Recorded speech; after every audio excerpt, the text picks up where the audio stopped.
അദ്ദേഹം എന്താണ്, അദ്ദേഹം പുതിയ ആളാണോ? അദ്ദേഹം ഒരു കേന്ദ്രമന്ത്രിയായിരുന്നിട്ടുണ്ട്.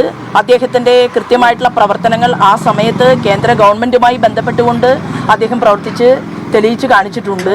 അതിനെ തുടർന്ന് ഇവിടെ തിരുവനന്തപുരത്ത് എല്ലാ വ്യക്തികൾക്കിടയിലും പ്രവർത്തിച്ചുകൊണ്ട് തെരഞ്ഞെടുപ്പിൽ വളരെ കുറഞ്ഞ വോട്ടിന് അദ്ദേഹം പരാജയപ്പെട്ടു പോയിട്ടുള്ള ഒരാളാണ്. അദ്ദേഹത്തിന് അങ്ങനെ ഒരു പുതുമയും ഇല്ല എന്നുള്ളതാണ്. അദ്ദേഹം വളരെ കൃത്യതയോടുകൂടി തന്നെ ഭാരതീയ ജനതാ പാർട്ടിയെ ശക്തമായിട്ട് മുന്നോട്ട് നയിക്കും. വനിതയെ സംസ്ഥാന അധ്യക്ഷയായി പരിഗണിക്കുമെന്നുള്ള വാർത്തകളുണ്ടായിരുന്നു. ചേച്ചിക്ക് അടക്കം സാധ്യത ഉണ്ടായിരുന്നു. എങ്ങനെ കാണുന്നു ഇപ്പോൾ അത് പരിഗണിക്കാത്തതിൽ?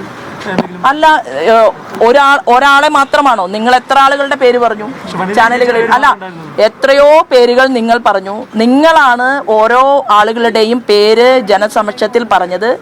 അതിനുശേഷം കൃത്യമായി അഖിലേന്ത്യാ നേതൃത്വത്തിൻ്റെ ഭാഗത്ത് നിന്ന് സംസ്ഥാന പ്രസിഡന്റിനെ, അതുപോലെ തന്നെ ഞങ്ങളെല്ലാവരും കോർ കമ്മിറ്റി ചേർന്നിരുന്നു കൊണ്ട് സംസ്ഥാന പ്രസിഡന്റ് അദ്ദേഹം നോമിനേഷൻ സമർപ്പിച്ചു. നമുക്ക് എല്ലാവർക്കും ഒരുമിച്ച് സന്തോഷത്തോട് കൂടിയിട്ട് അതിനെ വരവേൽക്കല്ലേ വേണ്ടത്?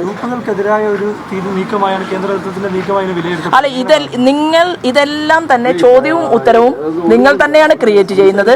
അപ്പൊ അതിന് ഉത്തരം പറയണം എന്ന് ഞാൻ ആഗ്രഹിക്കുന്നില്ല. ഭാരതീയ ജനതാ പാർട്ടിയെ സംബന്ധിച്ച് ഈ പാർട്ടി അതിശക്തമായിട്ട് മുന്നോട്ട് പോവുക, എല്ലാ തലത്തിലും പാർട്ടിക്ക് ശക്തമായിട്ടുള്ള വേരോട്ടമുണ്ടാക്കുക. ഇത് ഒരു നൈരന്തര്യമാണ്. പ്രസ്ഥാനത്തിന്റെ പ്രവർത്തനം എന്ന് പറയുന്നത് ഒരു തുടർച്ചയാണ്. അപ്പൊ കഴിഞ്ഞ തവണ നിർത്തിയ സ്ഥലത്ത് പാർട്ടി അവിടെ നിന്ന് വീണ്ടും അതിശക്തമായിട്ട് മുന്നോട്ട് പോവുകയാണ്, പ്രവർത്തിക്കുകയാണ്. അതിന് എല്ലാവരും ഒരുമിച്ച് ചേർന്നുകൊണ്ടുള്ള പ്രവർത്തനം ഏറ്റെടുത്തുകൊണ്ട് മുന്നോട്ട് പോവുക എന്നുള്ളതാണ്. അല്ല, നേതൃമാറ്റം എന്നുള്ളത് ഒരു സമയം, അതായത് ഒരു സമയം കഴിഞ്ഞാൽ, ഈ കേരളത്തിൽ മാത്രമല്ല ഇത്, ഓരോ സംസ്ഥാനങ്ങളിലും സമയത്തിൻ്റെ പരിധിക്കനുസരിച്ചുകൊണ്ട് പുതിയ പ്രസിഡന്റുമാർ അവർ അധികാരം ഏറ്റെടുത്തിട്ടുണ്ട്. അതുപോലെ കേരളത്തിൽ കഴിഞ്ഞ ശ്രീമാൻ സുരേന്ദ്രന് ശേഷം പുതിയ പ്രസിഡന്റ് അധികാരം ഏറ്റെടുത്തു എന്നുള്ളതാണ്. അതിനെ സന്തോഷത്തോടു കൂടി നോക്കി കാണുക എന്നല്ലാതെ അതിനകത്ത് ഒരു ചോദ്യത്തിനും മറ്റൊരു ഉത്തരത്തിനും പ്രസക്തിയില്ല എന്നുള്ളതാണ്.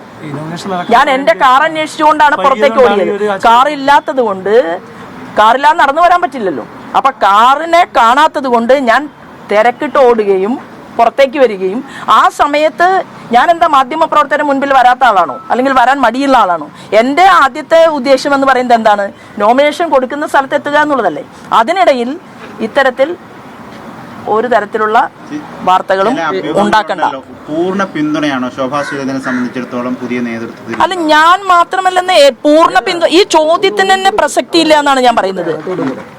ഈ ചോദ്യത്തിന് എന്താ പ്രസക്തി ഉള്ളത്? പൂർണ്ണ പിന്തുണയാണോ എന്ന് ചോദിച്ചു കഴിഞ്ഞാൽ ആരെങ്കിലും ഇവിടെ വിവേചനക്കുറിപ്പ് ഇറക്കിയിട്ടുണ്ടോ?